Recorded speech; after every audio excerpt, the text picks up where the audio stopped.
You might be trying to figure out how to introduce a new product, a new business, create some sort of entrepreneurial venture at this moment, and you're really struggling with trying to figure out what to do. You probably are feeling really afraid. You're feeling really uncertain, and you really just don't know what you should decide at this moment. And so part of me would have suggested one way, the sort of professor part of me would have suggested one way, and another part of me, after building out this reciprocity project, would suggest something else. So in this video, I'm going to hopefully give you some tips in terms of figuring out how to actually introduce a new product or service that's going to hopefully help you do a really good job of this. So if you don't know me, I'm an associate professor of innovation strategy and entrepreneurship. And I created this whole reciprocity project to give back as much as I possibly can. There are so many people to help me out that I want to pay the favor forward and help you out as much as I possibly can. It is so difficult to do these things, to build something from the get-go where you're really kind of figuring things out. Maybe you're not in a larger corporation. Maybe you are in a larger corporation at this moment. You're trying to figure out what to do. You're really uncertain about what to do. And I think for me, and what I would believe that other people would sort of believe that is the biggest limiting barrier is you're really just afraid to do this new business venture, this new product, this entrepreneurial thing. And it's not necessarily that you're afraid about financial concerns. That's probably a part of it, but you're really more afraid about thinking of, risking your identity and your pride and all those components. It's not really a financial thing for most people, I don't think, because a lot of this stuff can be done fairly inexpensively. But for my own personal experience with this reciprocity project, I was really afraid of, the tenure process, doing it. I was really afraid of, what people are going to say and think about me, especially, in the academic community. I was really afraid of what my family would think about me. There were so many things that I was just like, I can't, I'm a little overwhelmed with this. I just didn't know what to sort of do with it. So I want to sort of coach you through this and sort of hopefully get you to do something, to actually get out there and actually do something with your life that is going to be a little different. And the advice is not going to be what you'd sort of get in a business school. Although, I might teach this, it might be a little different than what a lot of people would say in terms of how to actually do these things. But I would suggest, the first thing that I would suggest that is the most important thing at this day and age is to build some sort of audience so that people are actually going to pay attention to you and that it is actually going to be very useful for other people. Now, building an audience, what does that mean? And actually, there's a group of scholars that I think is getting this a little bit right. They're coming out of Stanford Business School, the GSP that they're doing it, and that there's a group of people, and they're really focused on sort of audiences and what audience perception is.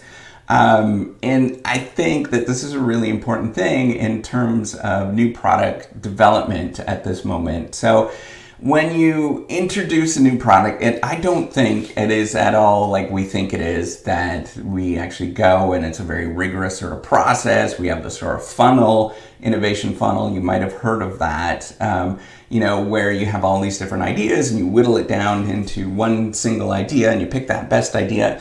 That might work really well in a larger corporation where there is that sort of, you can do those kind of things. But in the most part, I think for most of us, it is a real just kind of battle and you're really struggling with this. And what you have to do instead, and it's really not, some of you might have heard about the lean startup and things like that. This is not sort of lean startup methodology at all.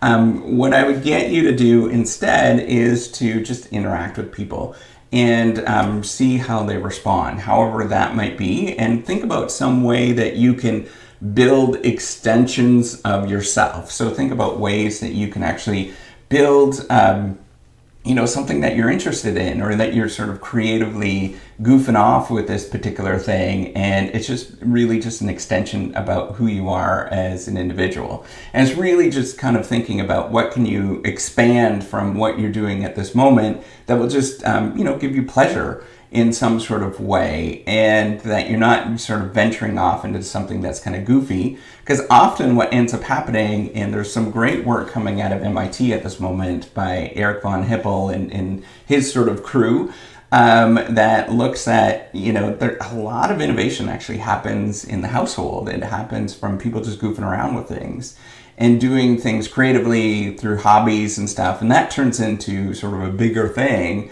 because, eventually people sort of latch onto something that is actually going to work out. So instead of, being afraid of doing something, I just want you to kind of goof around with stuff for a while. And that's going to reduce your costs a lot, because you're just goofing around with things. And it's also going to sort of change your perception about, what this is about. Instead of thinking, and I probably did this in backwards, and I would have done this differently, and now I've learned a little bit, is that we're just goofing around, we're just having fun. Rather than doing something that's real serious, and that this is gonna, it's gonna impact all parts of your life and all this kind of stuff. Yeah, maybe if you go and get a tremendous amount of financing, and you create, maybe you go and create a new restaurant and it costs you $100,000 by doing that.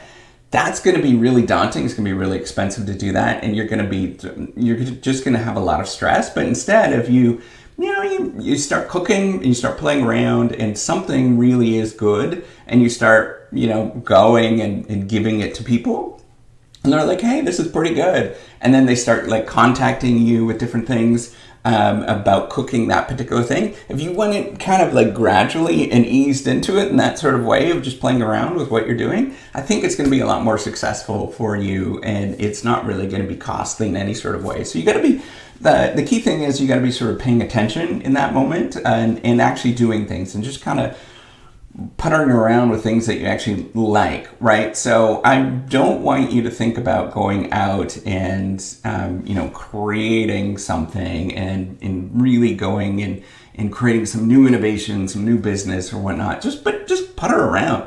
Do things that the world, that you actually enjoy, and that the world is kind of might need, but you don't know what the world needs. So it's more of just puttering around, playing around, and goofing off with that. And that's all I want you to do in terms of thinking about how to actually introduce a new product and a new service, is to get really outside and get it out of that sort of mindset of that this thing is some big thing.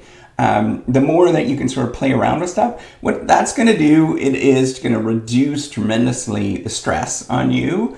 And as well as you're going to view this differently and do things a lot differently as well, because you're just goofing around, right? And if it takes off, well, that's great. If it doesn't, well, then you're just goofing around.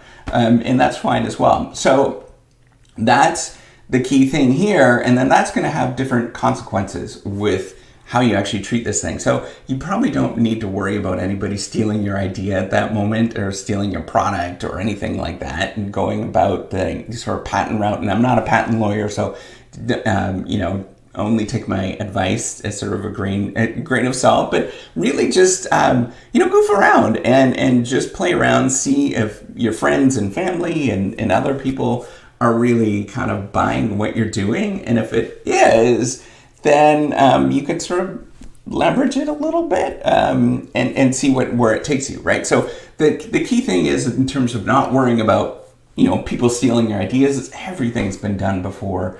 If somebody, if you've had this thought, it's been done before. I guarantee that it's been done before, and we have just, that there's been just different executions of it. And at that moment, you have to figure out, okay, what is going to resonate, and why is this going to be different, right? So it is, think about lawn mowing businesses, right? There's so many that do well, and there's so many that are killing it across the world at this moment, across the country, and yet it's been done before. Everybody's done that. Laundromats, there's lots of laundromats that are doing extremely well. It's been done before. Software companies, it's been done before. Everybody has done that kind of stuff. So you have to think about what is going to actually, that is going to do well. And the way that you can sort of think about what's going to do well is just kind of puttering around, having fun with it, not really worrying about, I'm going to introduce a new product or service and create a new business, but more along the lines, let's just have some fun with this.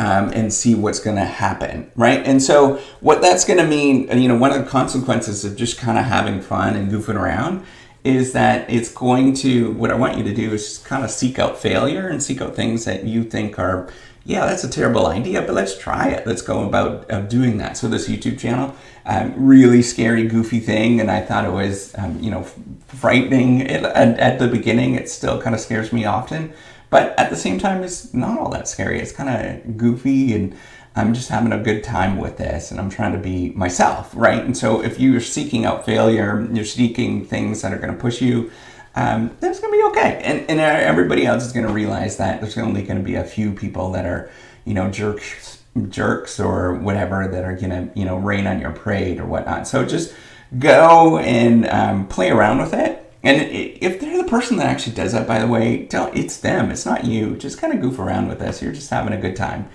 And if you have this mindset that you're not necessarily, doing anything that's big and daunting and scary, and, you're just kind of, you view it as like you're playing euchre or Monopoly or Scrabble at night, where it's just, you're just having fun. And if it turns into something that's great, if you become the best Scrabble player in your house, well, then you can go to the next league and play in Scrabble leagues in your community, and then you play the Scrabble leagues.